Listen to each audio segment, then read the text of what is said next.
ink, parchment, and endless pages. When you imagine medieval Europe, you might think first of castles, knights, and battles. But the written word, slowly, carefully, painstakingly copied, was just as vital to preserving the age.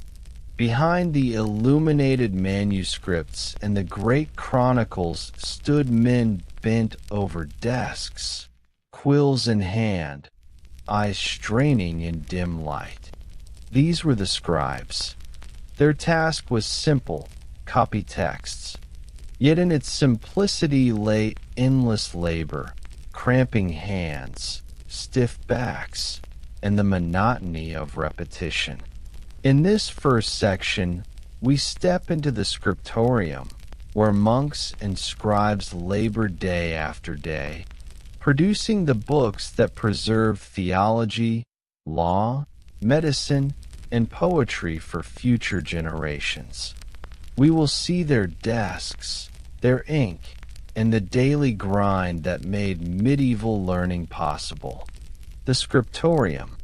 The heart of medieval book production was the scriptorium, often attached to a monastery. Imagine a long, narrow hall with rows of wooden desks, each fitted with a slanted surface for writing. Windows were small, letting in little light, so candles and oil lamps flickered constantly. The air smelled of smoke, wax, and ink. At each desk sat a scribe, bent forward, quill scratching faintly on parchment. Hours stretched into days, days into weeks, as the same text was copied line after line.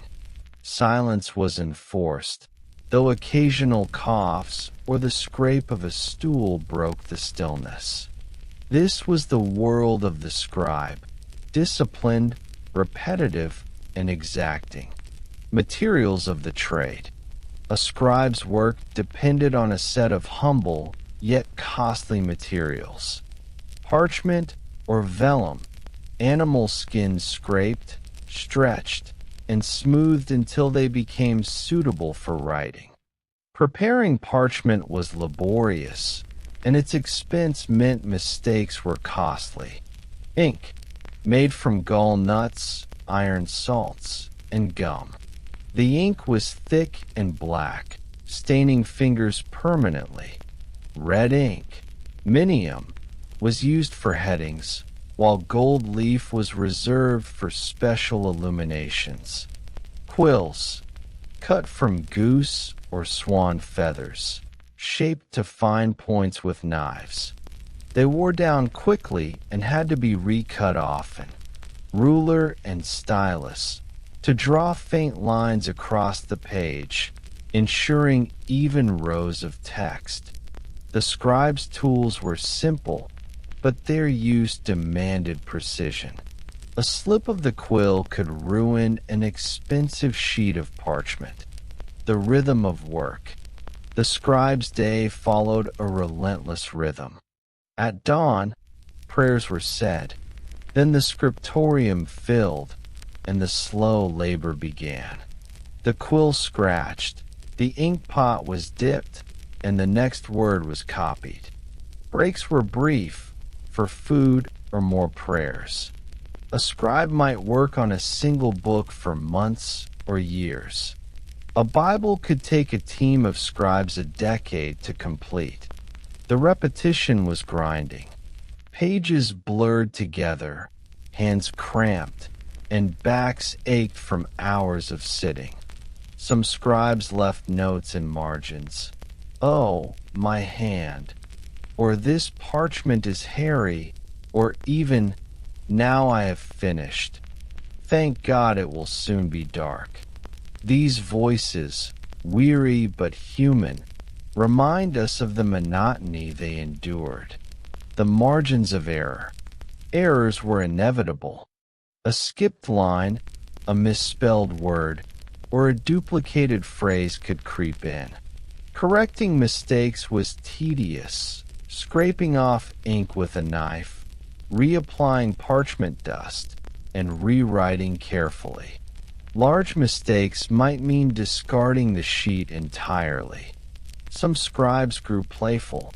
Doodles in the margins, faces, animals, or even crude jokes appear in manuscripts.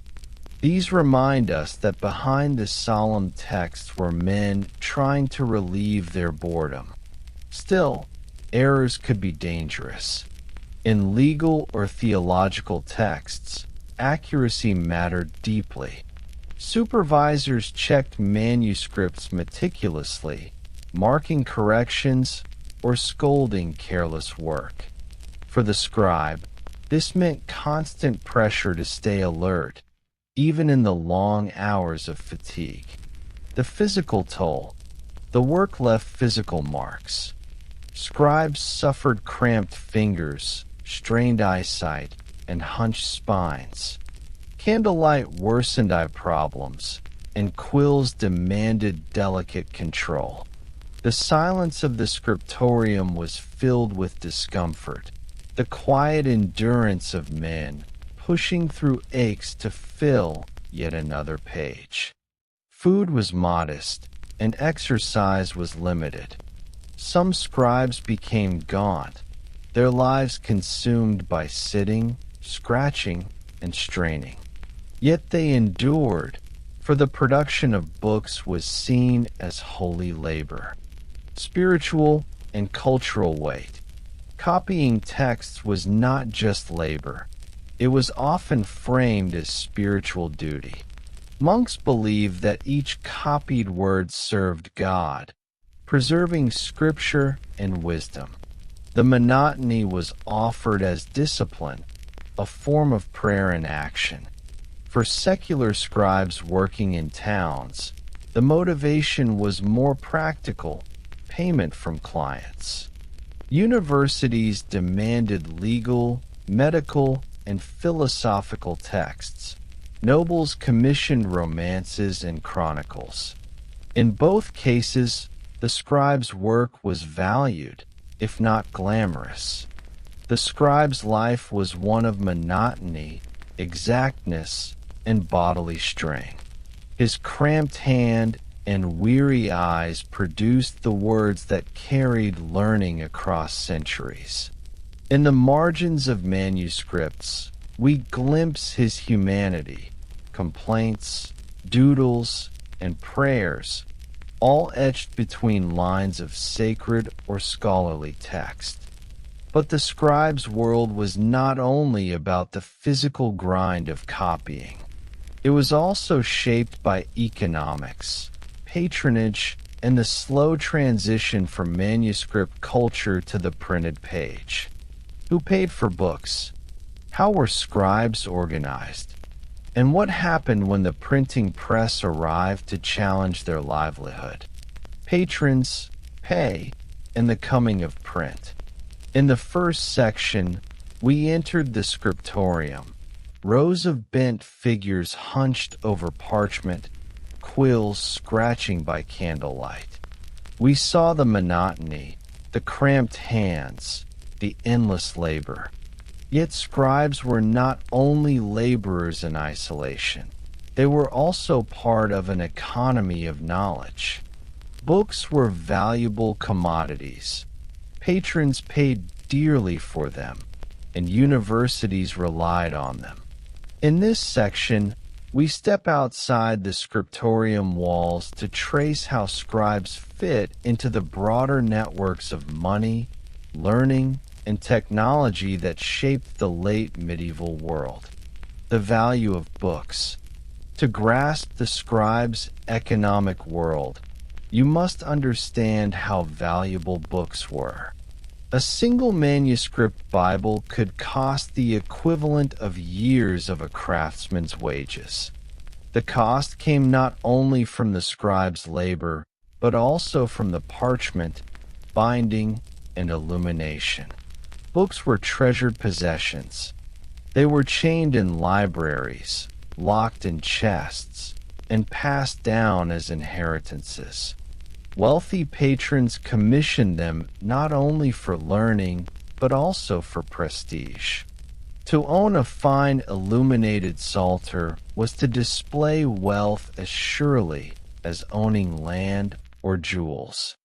This high value gave scribes steady employment, yet it also placed enormous pressure on their accuracy, for mistakes could spoil an investment worth a fortune.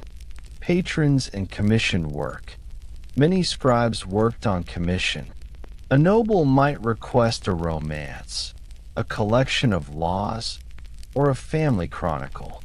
A monastery might commission copies of the Bible or theological treatises.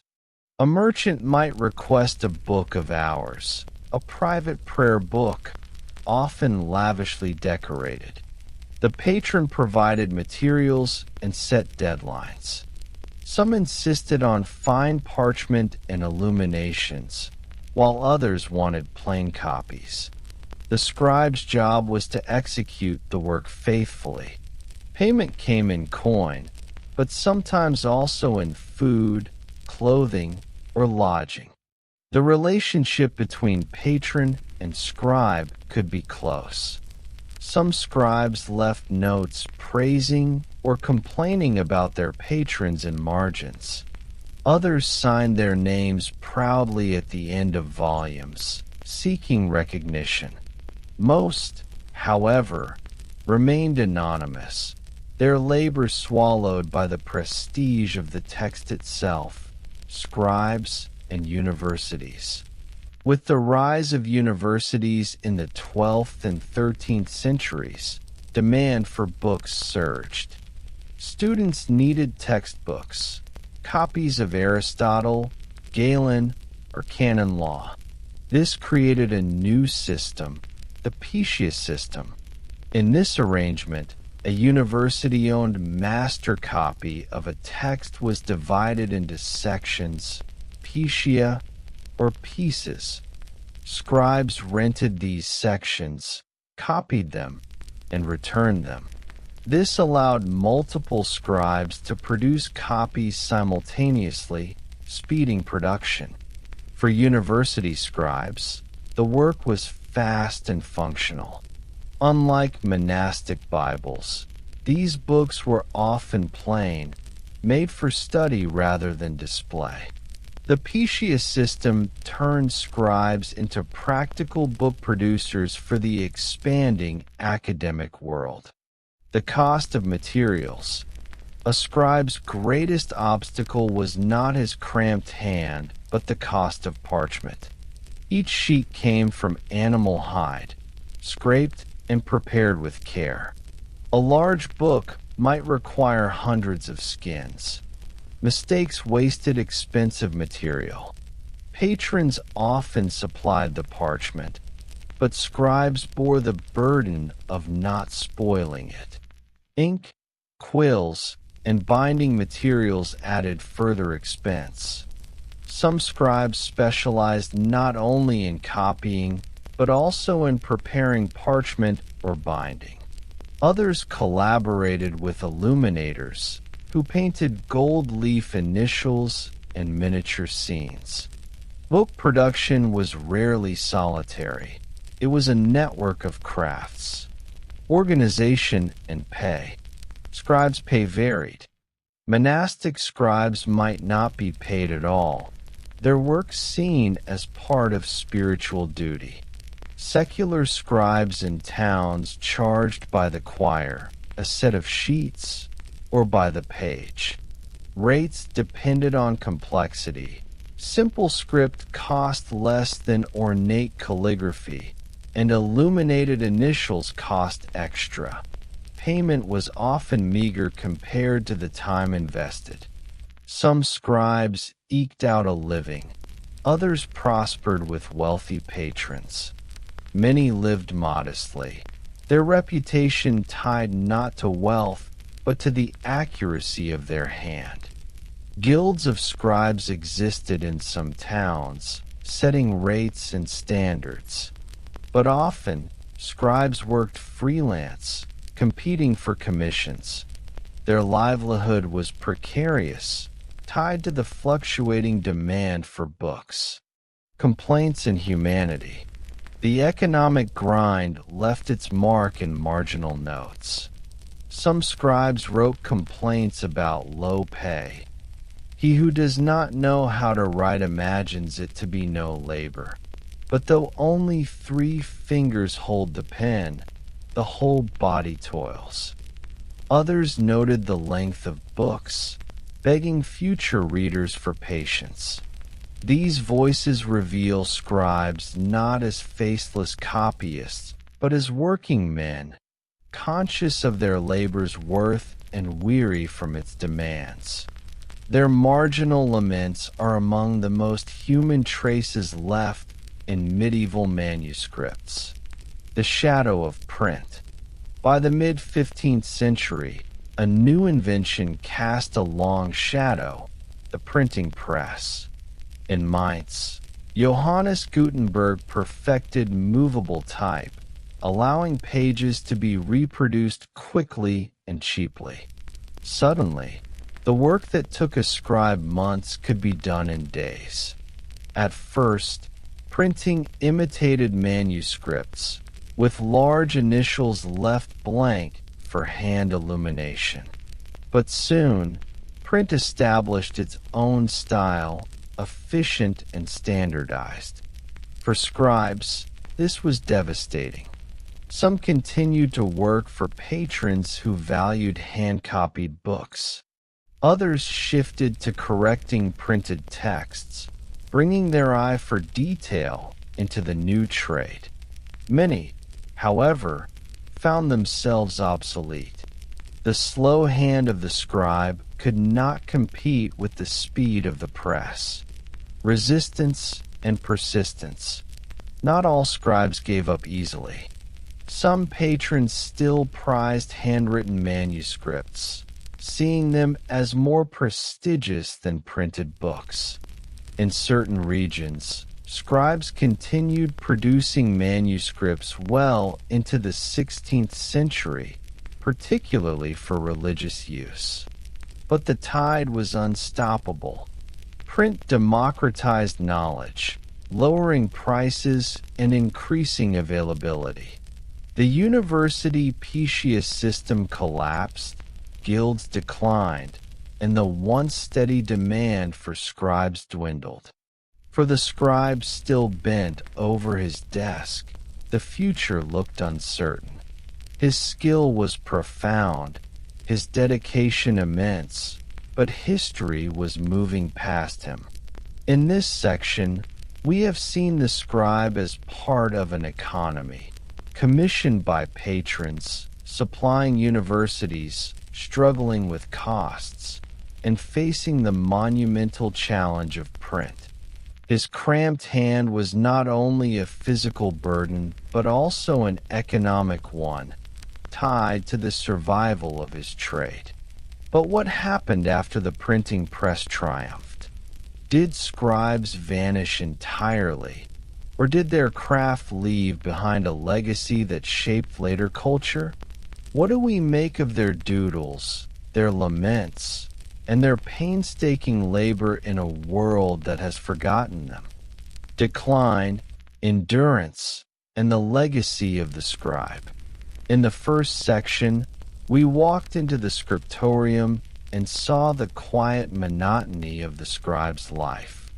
In the second, we followed him out into the world of patrons, guilds, and the looming threat of the printing press.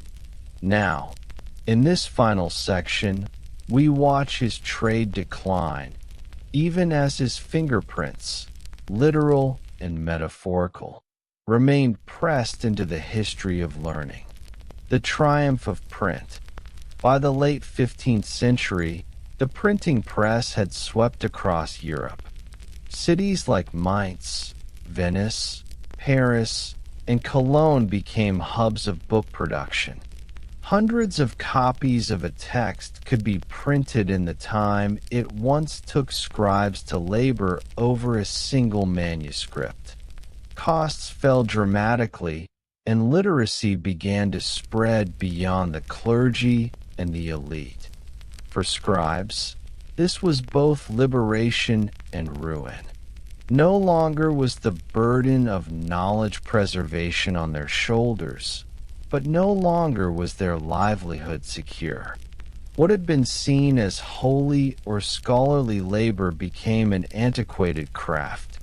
Their desks emptied, their quills dulled, their inkpots dried. Pockets of persistence. Yet scribes did not vanish overnight.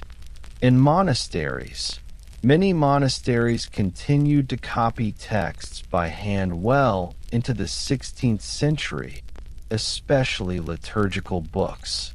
The act of writing was still considered a form of devotion. For some monks, printing seemed impersonal, lacking the prayerful rhythm of hand copying. For patrons, wealthy nobles still commissioned handwritten manuscripts, sometimes illuminated luxuriously, as symbols of prestige.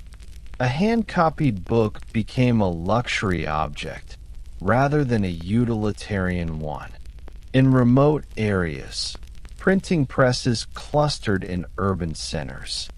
In rural regions, scribes still supplied texts, sometimes for decades after printing had become dominant. But these were exceptions. The age of the scribe as central to knowledge had passed. The human traces left behind. If the printing press erased much of the scribe's economic role, it could not erase his presence in the manuscripts he left.